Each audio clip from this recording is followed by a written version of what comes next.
casi morir me salvó la vida.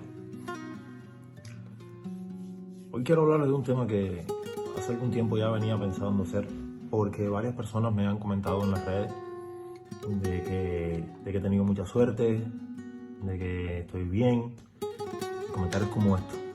Y quiero un poco como que traer aquí hoy a todos ustedes un poco de esa suerte que he tenido desde el primer momento que salí de Cuba y poder compartirla con ustedes.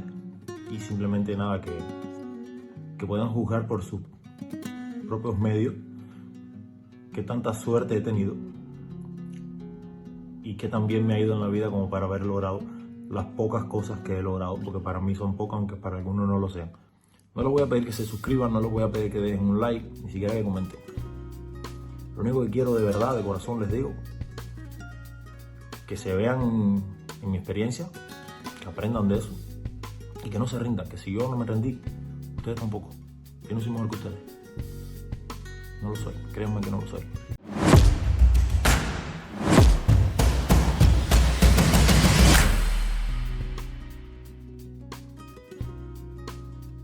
Yo salgo de Holguín, que es mi provincia natal, el 9 de junio del 2022. Recuerdo perfectamente la fecha, a pesar de no haber sido la fecha en que salí como tal de Cuba, porque curiosamente es el mismo día que cumple años mi madre, la persona más importante en mi vida, que adoro con la vida. Aprovecho para darle un saludo y un fuerte abrazo, mandárselo desde aquí, que ya pronto, si Dios quiere, estaremos juntos de nuevo y poder abrazarla de nuevo.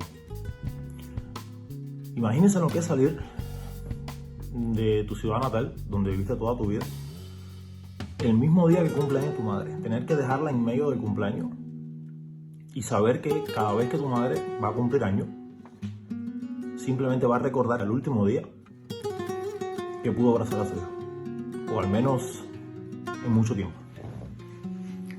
Yo salgo de Cuba el día 9 de junio, o no de Cuba, ya les decía, de Holguín, con dirección a La Habana. Llego a La Habana y no es hasta el 29 de junio que logro salir de Cuba, porque cuando llego a La Habana tengo un primo que me ayudó y me dijo que me iba a comprar el pasaje, pero cuando llegué a La Habana los precios realmente eran muy elevados, eran incluso más de lo que pensábamos. Incluso mi primo me sugirió que simplemente volviera para Holguín y que esperáramos a que los precios bajaran, y cuando bajaran él me iba a comprar el pasaje. Pero ya yo llevaba 2 años tratando de salir de Cuba para Canadá a través de una visa de turismo con unas amistades que me habían invitado a Canadá, y en ese momento lo único que me vino a la mente fue que ya yo me había despedido de mi madre, que me había despedido de mi hermana.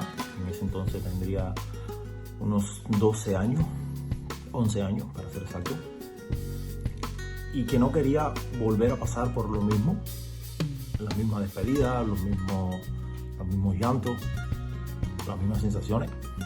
Me había despedido prácticamente de toda mi familia y no quería volver a pasar por eso, no tanto como yo, como no hacer pasar por eso a nadie de mi familia.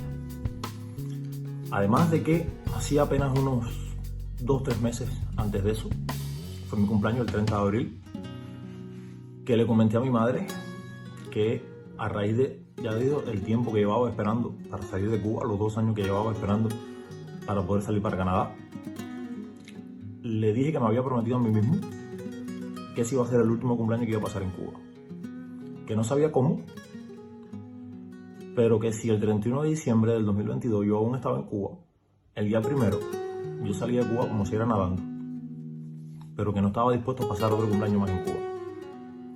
Fue algo que me prometí a mí mismo y simplemente se lo comenté a mi madre, ¿no?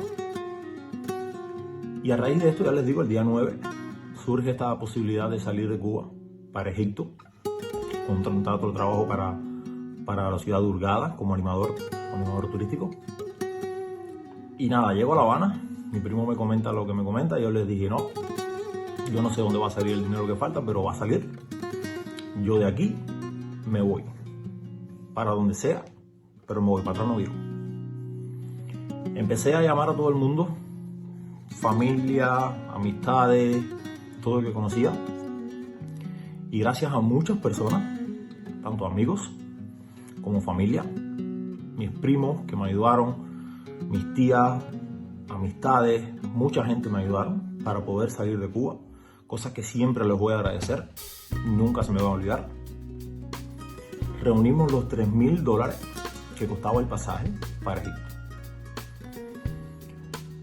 Salimos de eso y el día 29 de junio yo salgo de Cuba. Hacemos parada en Venezuela primero, en Caracas, y luego hacemos parada en Turquía. Tengo que estar 18 horas de escala en Turquía y ya luego de eso simplemente tomar el otro avión para Hurghada. Llego a Hurghada el día 1 de julio. Llego a Hurghada. Y es ahí en Hurghada donde comienza a aparecer mi suerte. Yo en Hurghada trabajaba entre 16 a 18, incluso hasta 20 horas en un día. Porque en Hurghada trabajaba como animador y luego que terminábamos las actividades en el hotel, teníamos que irnos para la discoteca con los clientes para poder brindar la animación y aparte la guía turística también por la ciudad, hasta que ellos simplemente decidieran terminar. Y habían veces que eran 3, 4, 5 de la mañana y yo todavía estaba en la calle con los clientes. Que muchos podrán decir divirtiéndose en discotecas, en bares, pero créanme que primero de todo el clima de Hurghada no es nada agradable. Estamos hablando de 50 grados, que los que vivimos en Cuba y los que vivimos en países latinoamericanos sabemos perfectamente lo que son 36, 38 grados de temperatura. Bueno, en Hurghada eran 50 grados de temperatura. En el momento que yo llegué a Hurghada, hacía 4 años que no caía una gota de lluvia. Yo estuve 2 meses en Hurghada y yo no pude ver una sola nube en el cielo de Hurghada. Imagínense simplemente levantarte y ver un cielo azul por completo y el sol, nada más que eso. Yo no pude ver una sola nube en 2 meses que estuve en Hurghada. Nada, en lo absoluto. Y eran 50 grados de temperatura prácticamente desde que te levantabas. Empezábamos a trabajar a las 9 de la mañana, que teníamos que ir para la piscina a hacer las actividades en la piscina. Entiéndase en la piscina, en el área de la piscina, no dentro de la piscina. La arena de Hurghada tiene una particularidad, que ya a las 10 de la mañana no se puede estar descalzo en la arena, porque te quema los pies. Comienzo a trabajar ahí, donde después de haber llevado 2 años como animador en Cuba, pensé ingenuamente que se me iba a hacer fácil poder ser animador en Hurghada, porque era algo que conocía. Pero la cultura era totalmente diferente, la forma de hacer la animación era totalmente diferente. Sin contar que habían cosas que se le pedían a los animadores, para no decir que se les exigía a los animadores, que tuvieran cierto tipo de trato con los clientes para asegurarse que esos clientes vinieran. Estoy seguro que me hago entender, no quiero ser muy explícito al respecto, pero prácticamente se nos exigía eso. Y en la noche simplemente era el show. Y luego que se terminaba el show teníamos que ir para la discoteca con los clientes. Estamos hablando de lunes a lunes. Teníamos un día de franco a la semana, que era el único día, que normalmente no era ni sábado ni domingo, era simplemente lunes o martes o algún día de semana. En mi caso particular eran los lunes. En Hurghada yo vivo es como una villa que había frente al hotel y comparto habitación con un tunecino. Este dicho tunecino que vivía conmigo y compartía la renta conmigo, después de varios problemas que habíamos tenido, me roba algo mío, unas pertenencias, no viene al caso que lo que era, no era dinero, pero era algo de valor para mí. Y cuando voy a exigirle al jefe de animación de que yo no podía seguir viviendo con él, que necesitaba por favor buscarme otro lugar para vivir, porque una de las partes del contrato fue eso, que ellos me aseguraban tanto la alimentación como el hospedaje. Él simplemente me dijo que iba a pensar al respecto, eso fue de noche, y que a la mañana siguiente me daba respuesta.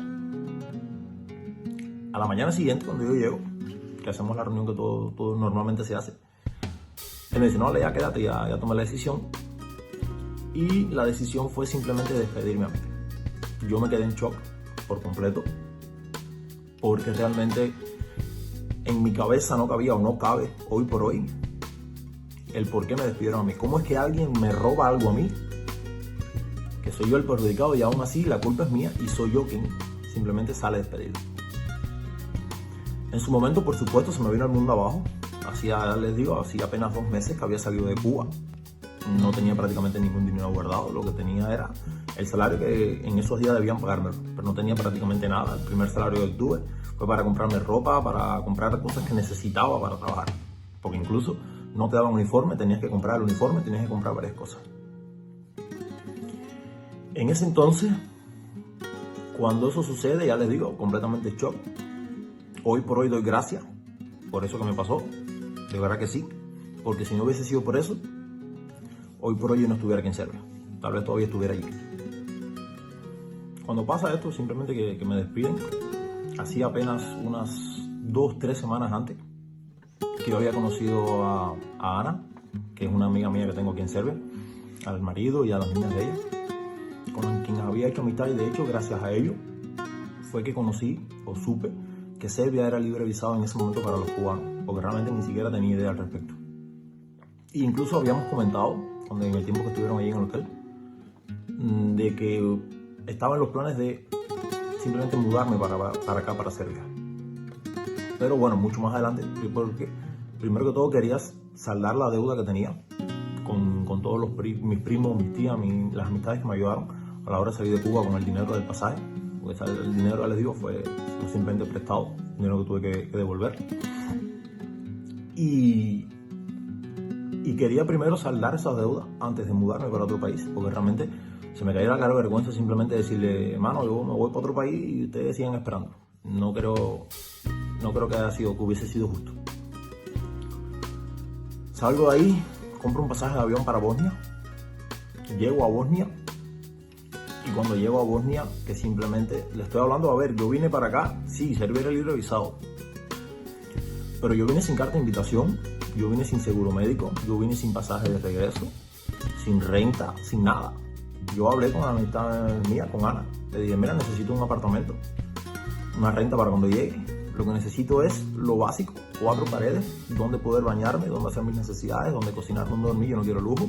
Búscame lo más barato que tengas. Y simplemente algo donde pueda dormir, bañarme y comer. Más nada que eso. No te preocupes por más nada. No me importa si está céntrico. Lo único que necesito es un lugar, 4 paredes donde yo pueda dormir. Ya Ana se pone en función. Pero ya les digo, yo no conocía nada de temas legales. No tenía ni idea para dónde estaba viniendo. No sabía nada de carta blanca. No sabía nada de residencia, de permiso de trabajo. No sabía nada. Ni los requisitos que se necesitaban. Cuando llego a Bosnia, que me bajo del avión, que paso por inmigración, que por supuesto me preguntan para dónde voy, yo simplemente les digo, no, nada, yo voy para Serbia. En ese momento había un éxodo enorme de muchos latinoamericanos, que estaban utilizando Serbia como trampolín para llegar a Europa. Y ellos simplemente, al ver mi pasaporte cubano, sin pasaje de regreso ni nada, lo primero que les vino a la mente era que yo iba a hacer lo mismo. Tuve que a esa hora llamar a Ana, gracias a Dios tenía el teléfono de ella, lo pude llamar, y ella habló con la persona de inmigración, le explicó que no, que yo para dónde venía era para acá, que de las intenciones me era quedarme aquí. Todo se resolvió, pero estuve alrededor de 2 horas ahí en inmigración, resolviendo ese problema. Salgo de ahí, cojo un taxi hasta la terminal de Omnibus, y cojo un Omnibus en dirección acá a Serbia. Igual cuando llegué a la frontera hubo algún otro desentendimiento ahí con la frontera, no me dijeron nada, ni me preguntaron nada. Pero sí, cuando me dieron el pasaporte, tardaron alrededor de 1 hora en devolvérmelo. Estuvieron haciendo llamadas, preguntando, haciendo averiguaciones. Y nada, fueron alrededor de unas 14 horas de viaje en el autobús. Y llego aquí a Serbia. Llego aquí a Serbia el día 7 de septiembre. Entro esa noche, me quedo en casa de Ana. Y al día siguiente simplemente voy para el apartamento donde ella me había buscado la renta, ¿no? Yo llego ahí, estoy hablando de un apartamento que por aquí le voy a estar mostrando fotos. Estamos hablando de un estudio de alrededor de unos 18, 20 metros cuadrados cuando más, con un sofá cama, un pequeño bañito, una pequeña cocinita y ya, más nada. Con calefacción y con agua caliente. Ahí yo no tenía internet, yo no tenía televisión, no tenía nada, solamente eso. Y yo me pasé alrededor de unos 15 días para poder encontrar trabajo. Fueron 15 días que realmente les digo, lo que más me chocó fue el silencio. Estar completamente solo en un país nuevo, sin nadie, sin mamá, sin papá, sin amigos, sin nadie. Tenía a Ana, pero bueno, Ana tenía su vida, tenía su familia, tenía sus responsabilidades y no podía estar todo el tiempo metido en su casa. Y fueron 15 días que fue una epopeya para mí, porque soy una persona bastante inquieta y fue realmente difícil pasar 15 días allí, sin internet, sin nada que hacer, absolutamente nada, simplemente saliendo por las calles, tocando puerta por puerta, buscando trabajo, en construcción, donde sea, y no aparecía. Y alrededor de los 15 días, después de haber llegado, Ana me encuentra un trabajo en una fábrica de concreto. Ya en videos anteriores les he hablado al respecto. Ahí en esa fábrica de concreto empiezo a trabajar por 500 euros al mes y con la promesa de que se me va a hacer los papeles, de que se me va a hacer la residencia, de que se me va a hacer todo. Nada, todo perfecto. Yo empiezo a trabajar ahí. Primero empiezo a trabajar de 6 de la mañana a 5 de la tarde, pero después de las 2 primeras semanas que estuve trabajando ahí, hablé con el dueño del lugar y le dije, mira, yo necesito pagar el dinero que debo, yo necesito tener más dinero, qué posibilidades de trabajar horas extra. Y quedamos en un arreglo que yo entonces iba a trabajar durante 16 horas y me iba a pagar 1.000 euros, o sea, sería el doble de lo que estaba pagando por el hecho de que iba a trabajar el doble. Ese primer mes yo cobro los 1.000 euros, ese primer mes que trabajo horas extra. Me paso un mes entero trabajando 16 horas, de lunes a sábado y descansaba los domingos. Yo tardaba aproximadamente unas 2 horas en llegar a la casa y también tardaba alrededor de 2 horas para llegar al trabajo cuando me levantaba por las mañanas. Saquen las cuentas, estamos hablando de 20 horas diarias que yo gastaba únicamente y exclusivamente en trabajo. O sea que yo lo que dormía era 3-4 horas diarias. Así tuve durante un mes, bueno, más de un mes, pero cobrando 1.000 euros como tal, cobré solamente esa primera vez. Ellos supuestamente empiezan el proceso de los papeles, que realmente fue Ana quien se ocupó de hacer todo el proceso. Ellos simplemente pusieron la firma y el nombre de la empresa, porque no hicieron absolutamente nada. Su abogado no hizo nada, fue Ana quien hizo todo el proceso. Ese primer mes yo me lo paso a ver. Ahí yo trabajaba, lloviera o no lloviera, nevara o no nevara.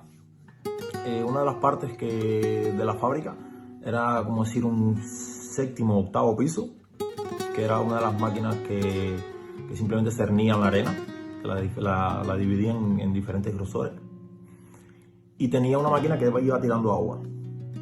Aquí en Serbia hay algo que se conoce como košava, que es un viento muy fuerte. Los que estamos en Cuba sabemos lo que es un viento huracanado. Es algo muy parecido a vientos huracanados. Realmente les digo sin exagerar, son vientos muy fuertes. Y en ocasiones esa máquina, en varias ocasiones, simplemente se atascaba. Y había que subir a cualquier hora de la noche, del día, a la hora que fuera, a desenredar esa máquina. El agua no se podía cortar, porque si se cortaba entonces había que esperar 2 horas para volver a ponerla.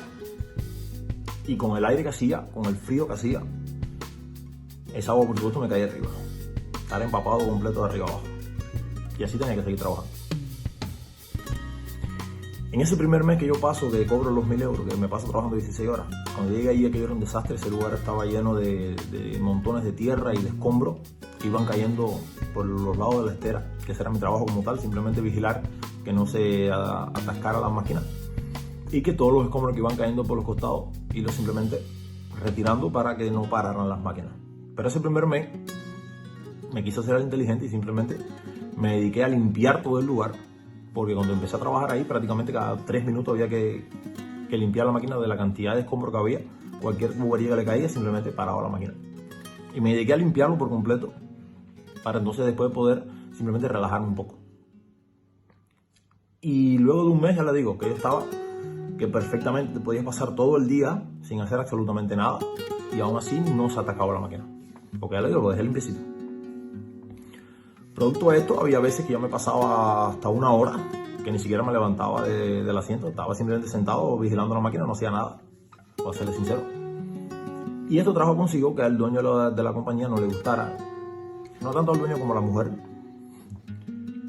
Y empezó a decirle que no yo no estaba allí para eso y que yo estaba allí por gusto y que ese no había sido el trato, que para eso mejor simplemente trabajaba menos. Conclusión, me empezaron a sacar dinero del salario. Seguí trabajando la misma cantidad de horas, pero aún así me me pagaron muchísimo menos. Ya digo, fue la única vez que cobré 1.000 euros, fue el primer mes. Luego de eso, simplemente lo más que cobré fueron 700 euros. Y pasa eso siempre el segundo mes. Ya el tercer mes, el mismo día que sale mi residencia, que voy a recogerla, que voy a cobrar el salario, faltaban 70 euros más de mi salario. Y dije, ya, hasta aquí llegué. Simplemente les dije gracias por todo, recogí y me fui.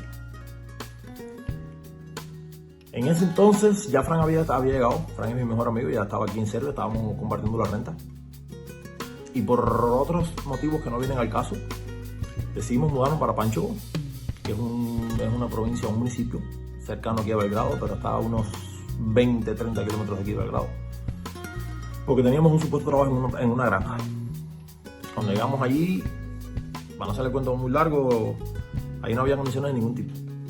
Allí no había nada. Allí había que hacer todo tipo de trabajo de granja, pero no había ni siquiera un asadón para poder trabajar ahí. Como los 3 días simplemente renunciamos. Empezamos a buscar trabajo como alrededor de una semana después. Fran encuentra trabajo de una entrevista que tuvimos, que incluso Fran en ese momento estaba en lío de residencia, todo esto. Y cuando hacemos la entrevista de trabajo, la oferta era para mí, porque hablaba inglés en ese momento. Fran todavía no hablaba inglés cuando eso. Y yo simplemente le digo, no, mira, Fran es el que está enredado ahora mismo con los papeles y yo estoy bien, yo tengo 1 año ahora mismo que acabo de sacar la residencia. Mejor pónganlo de él a trabajar y nada, yo después encontré algo más. Ya, Fran empezó a trabajar ahí. Fue un mes completo, estuve sin trabajar. Y mes completo que lo poco que comí, o que comimos, Fran y yo, fue gracias a Fran, con un dinerito que le había quedado del trabajo anterior. Y durante ese mes nosotros lo único que comíamos era pan y yogur. Pan y yogur estuvimos comiendo por alrededor de 2-3 semanas. Después de eso descubrimos las sopas instantáneas y por tal de tener algo caliente en el estómago, empezamos a comprar sopas instantáneas que gracias a Dios, por cierto, también eran bastante baratas. Y gracias a eso empezamos a comer algo caliente. Pero de ahí nos pasamos alrededor de unos 2 meses después de eso, que aún así seguíamos comiendo lo mismo. Porque ya incluso teniendo trabajo, ya les digo, teníamos deudas que pagar. Él también tenía deudas que pagar, yo también. Y no era justo. Al menos para mí, no era justo que las personas simplemente cargaran con la culpa y tuvieran que esperar por mí, por las cosas que me habían pasado a mí, por decisiones o por lo que fuera, ¿no? Yo empiezo a trabajar en una fábrica de pasteles. Empiezo a trabajar ahí igual, 16 horas a la semana, al día, disculpen. Ahí me fue un poco mejor, me pagaban mejor, me hicieron permiso de trabajo, me renovaron la residencia también en su momento. Me hicieron todos los papeles, todo genial. Incluso se tenía pensado hacer planes conmigo también para una sucursal que se iba a ver en Suiza, me querían llevar para allá como jefe. Pero en dicha fábrica de pasteles se trabajaba bastante. Y empezaron a pasar cosas que no me gustaron, como por ejemplo que empezaran a pedirme que les informara de las cosas que decían o dejaban de decir otros cubanos que estaban trabajando allí en la fábrica. Cosas las que nunca he hecho, ni voy a hacer tampoco. Y producto a mi negativa al respecto, simplemente las cosas empezaron a cambiar. Cuando llegan mis vacaciones, las primeras vacaciones que iba a tener después de haber salido de Cuba, aún debía dinero y lo que hago es simplemente que empiezo a trabajar. En esos 15 días voy a trabajar en un restaurante. No voy a decir nombre del restaurante por un problema de ética. Prefiero no decirlo. Empiezo a trabajar en un restaurante esas 2 semanas de prueba. Desde que llego el primer día les digo, mira, yo necesito papeles. Yo no me importa tanto el salario, pero sí necesito estar legal, necesito que se me haga contrato, todo.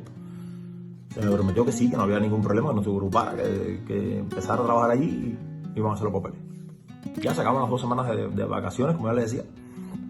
Salgo de ahí de Morsal, ya yo había pedido la baja allí, se los había dicho. Y empiezo a trabajar tiempo completo en el restaurante. Cuando yo empiezo a trabajar en el restaurante, a los 2 meses de estar trabajando en el restaurante, un día en la mañana, alrededor de las 9 de la mañana, me empieza un dolor enorme en el estómago. Antes de eso, yo vengo cargando con una úlcera en el estómago por alrededor de 10 años, o venía cargando con una úlcera en el estómago por alrededor de 10 años. Y ese día nada, simplemente me empieza un dolor fortísimo, como normalmente me daba en la úlcera, pero mucho más fuerte.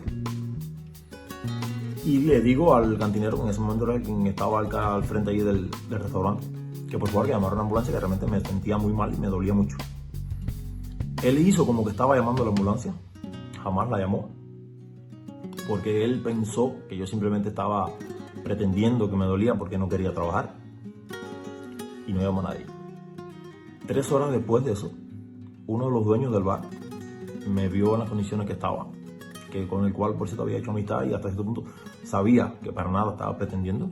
Yo estaba en el segundo piso en ese momento llorando como un niño chiquito, del dolor, lo mismo acostado que sentado, que como estuviera, me dolía. Y fue él quien llamó a la ambulancia. Una hora después de haber él llamado a la ambulancia llegó y me llaman para el hospital. Al hospital llego aproximadamente a la 1 de la tarde.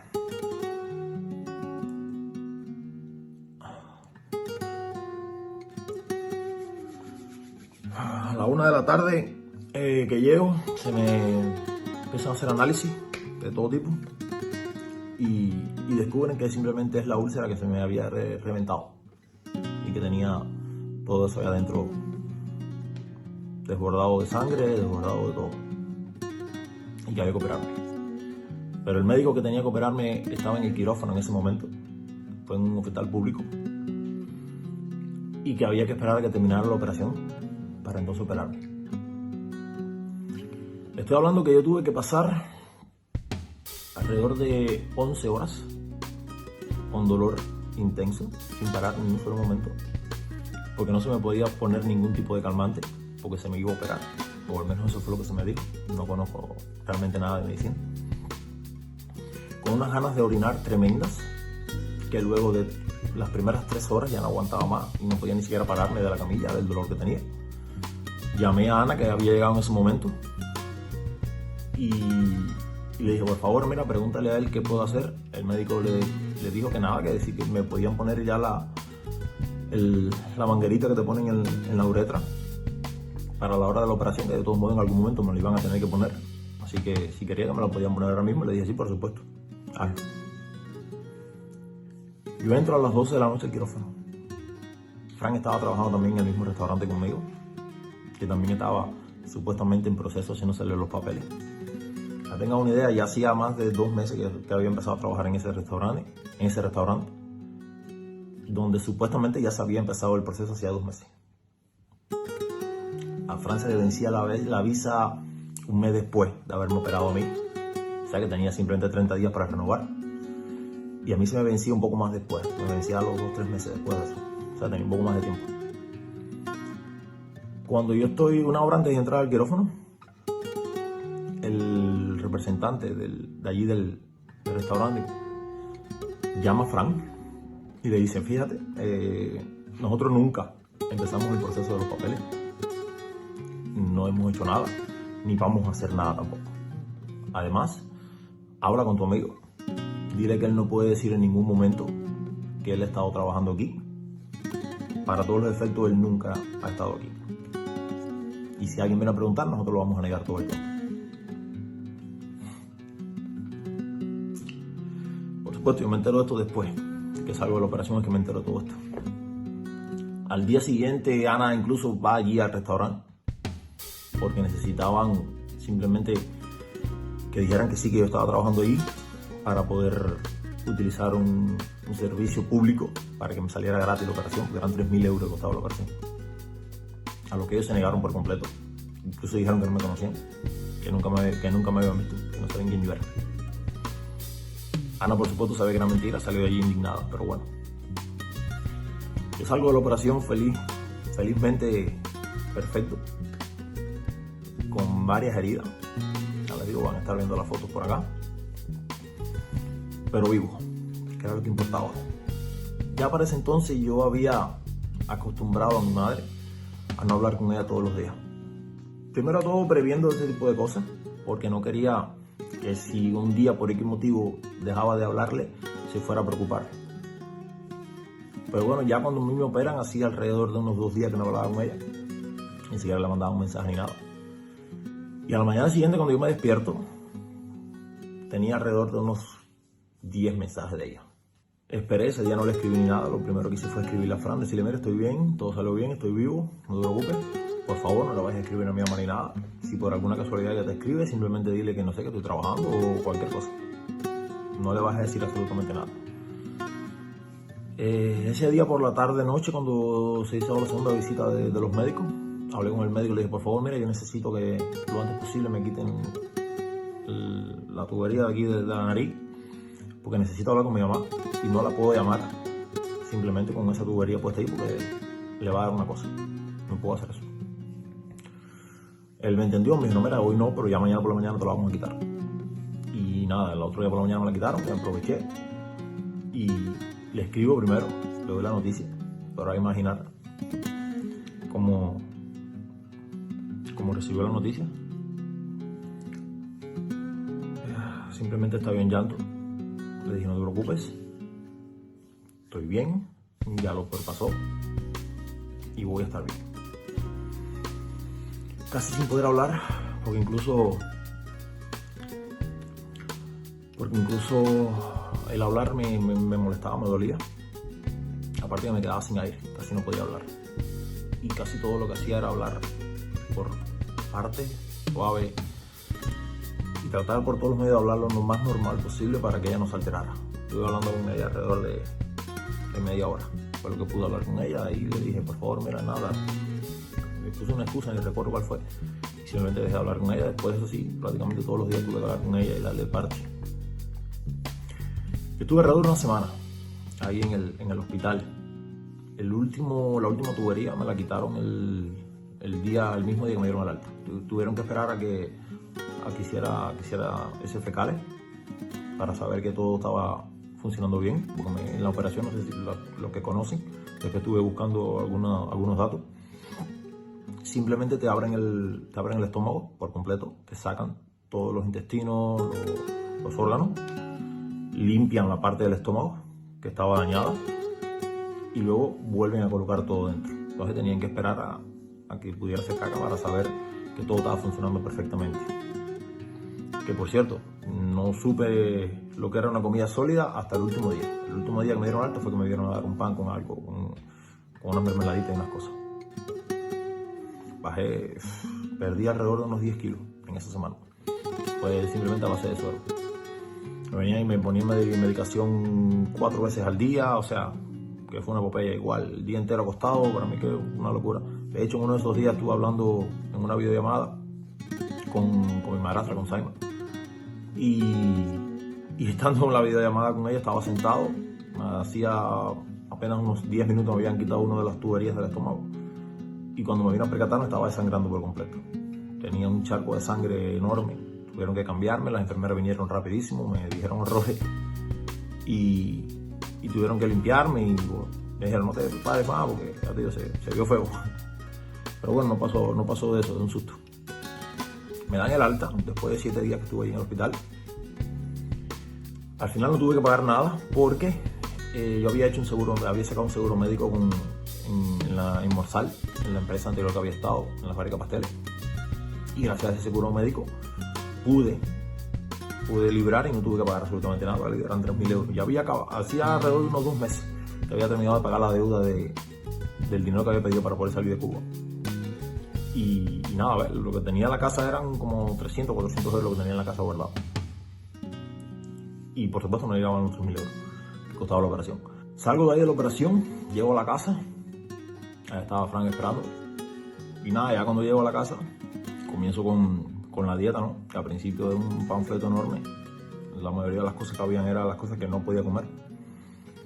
Y me pasé ese primer mes comiendo únicamente sopa. Sopa que, dicha sopa era simplemente fideo con agua. Porque malamente se le podía echar sal, no se le podía echar ningún condimento, ni grasa, ni nada, ni tomate, ni puré de tomate, ni nada. Fue el primer mes. Y después sí me permitieron poder comer algo más sólido, otras cosas, ¿ves? Ya pude comer entonces pan, pude comer mantequilla de maní y guineo, que para los que no conozcan Guineo no es más que el plátano burro, el famoso plátano burro, pero bueno, que allá en Holguín se le dice así, se le dice guineo. Paso alrededor de unos 3 meses con esa dieta, que realmente lo único que incorporé fue el pan con mantequilla de maní y el guineo, como les decía. Aunque realmente creo que después de los 2 meses sí también le pude incorporar también el pollo, también podía echarle, lo que igual, por supuesto, sin pellejo, sin nada de grasa, sin nada de condimento, todo era así. Eso fue lo que estuve comiendo. Pasó esos 3 meses sin trabajar de nuevo, porque no podía hacer esfuerzo físico. Como los 15 días después de eso, fui al restaurante a buscar la parte del salario que me faltaba. Milagrosamente me lo pagaron, gracias a Dios, aunque sea, más el dinero que tenía guardado. Pero nuevamente tuve que volver a pedir dinero. Nuevamente a mis amistades, a mis primos, a todo el mundo, gracias a Dios me ayudaron. Que siempre han estado ahí, por cierto, ya les digo, muchas gracias a todos ustedes, infinitamente agradecido. Y ya les digo, paso 3 meses más sin trabajar. Encuentro por casualidad un trabajo que era reclutando agentes tanto de conversión como de retención que trabajaban para empresas de Forex, de plataformas de inversión online. Y paso alrededor de un mes que lo que logro son cobrar 200 euros, lo que logro cobrar en ese trabajo que estoy. Durante ese tiempo que estuve sin trabajar, literalmente, o sea, hasta cierto punto, porque estaba con eso que les decía, también cojo y de vez en cuando cogía e iba al centro de la ciudad. Vivía un poco alejado del centro de la ciudad, tanto a ver a mi pareja en ese entonces, como también a salir, porque la casa me estaba volviendo loco. Tuve varios episodios que simplemente yendo en el autobús me pasaron 2 veces. Y fue que, sin más allá, sin más acá, me quedaba ciego por completo, literalmente, no podía ver nada. No me daba falta de aire, no me daba dolor, no tenía nada, simplemente no veía. Es uno de los grandes temores que tengo de toda la vida, es el quedarme ciego. La primera vez que me pasó, me quedé como que, ¿qué está pasando aquí? Algo está mal, porque ya les digo, fue algo de momento, que simplemente iba en el autobús y cuando me vine a dar cuenta simplemente no veía nada. Después de unos 10 minutos se me pasó y dije, bueno, pasó, adelante. Pero en ese momento me sorprendió bastante y me chocó y me apendejó bastante, para serles sincero. Y luego tuve otro episodio también que duró más tiempo, y ahí sí, porque en la primera vez incluso veía algunas luces, pero estaba todo oscuro. Pero ya la segunda vez sí no veía nada, o sea, fue ciego completo. En ese momento estaba parado, en esa segunda vez, y aproveché para ponerme cerca de una ventana que tenía el autobús. Las dos veces fueron en el autobús, y parece que el mismo aire fresco que me entró por la ventana, como que me hizo volver en sí, porque incluso en ese momento pensé que me iba a desmayar. Pasa eso, y luego de esos 3 meses, la que era pareja mía en ese entonces, recibo una llamada para una entrevista de trabajo. Ella tampoco habla inglés y en ese momento yo estaba con ella. Y nada, simplemente la acompaño para ayudarle a la entrevista. Y cuando llego allí me entero de que también habían plazas para mí, o sea que también me podían contratar. Y empiezo a trabajar también en una empresa de camiones como reclutador. Ya les digo, en otros videos les he comentado al respecto. Y aquí empiezo entonces como reclutador. Paso 3 meses, alrededor de 3 meses como reclutador. Realmente no era muy bueno, era bastante malo. Y me entero de la posibilidad de trabajar como despachador y empiezo a trabajar como despachador.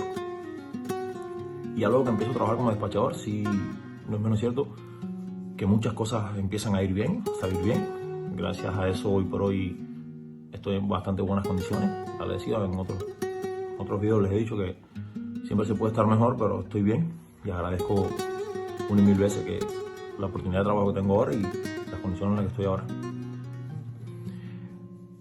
Pero para todas esas personas que realmente piensan que he tenido suerte, nada, esto es simplemente una pequeña probada de esa suerte que he tenido, de lo bien que me ha ido, de lo fácil que ha sido llegar a donde estoy y de todas las cosas que he tenido que pasar para hoy estar bien. Quiero también decirle algo a todas esas personas que en su momento me cerraron la puerta, a todas esas personas que en más de una ocasión me dijeron, tú no puedes, a esas personas que me dijeron, tú nunca vas a salir de Cuba, a esas personas que me dijeron, tú nunca vas a lograr nada, a todas esas personas que me despidieron, que me trataron como mierda, gracias. Y a ustedes, a mis suscriptores, les voy a dar un consejo, si me lo permiten. Agradezcan todo lo que les pasa en esta vida. Todo lo que les pasa en esta vida, agradezcanlo. Ya sea si creen en Dios, si creen en el universo, si creen en el destino, lo que sea que crean, entiendan algo. Las cosas que nos pasan, pasan por un motivo, no pasan por gusto. Y hoy por hoy, yo doy gracias porque me hayan operado.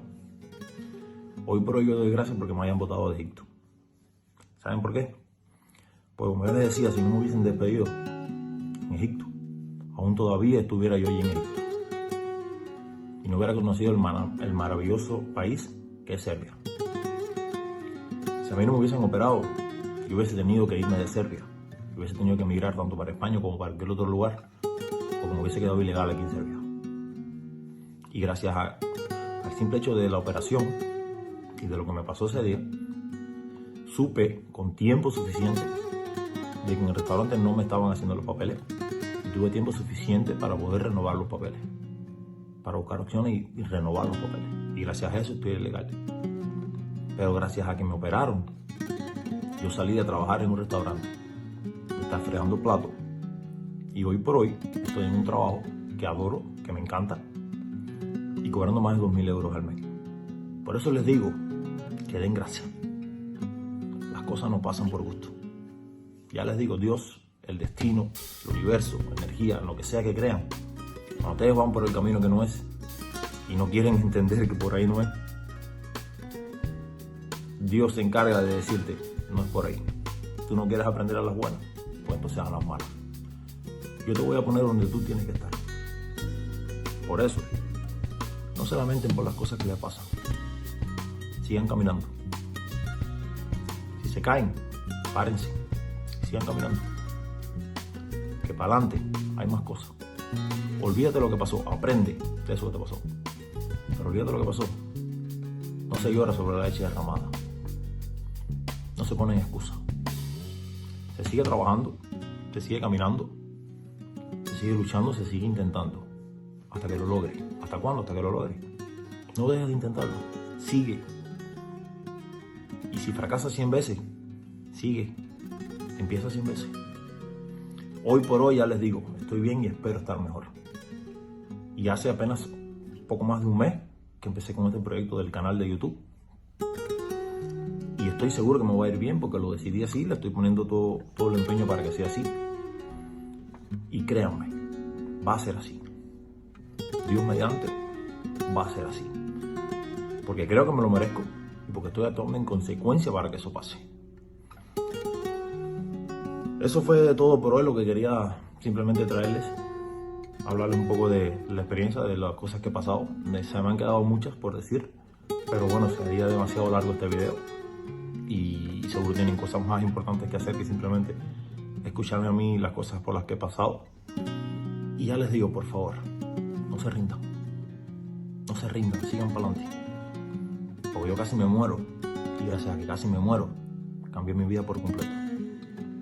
De hecho, acercó mucho más el poder volver a abrazar a mi madre. Que ahora mismo, créanme que es lo que más quiero en esta vida. Así que nada, gracias por ver este video. Nos vemos en la próxima. Chao.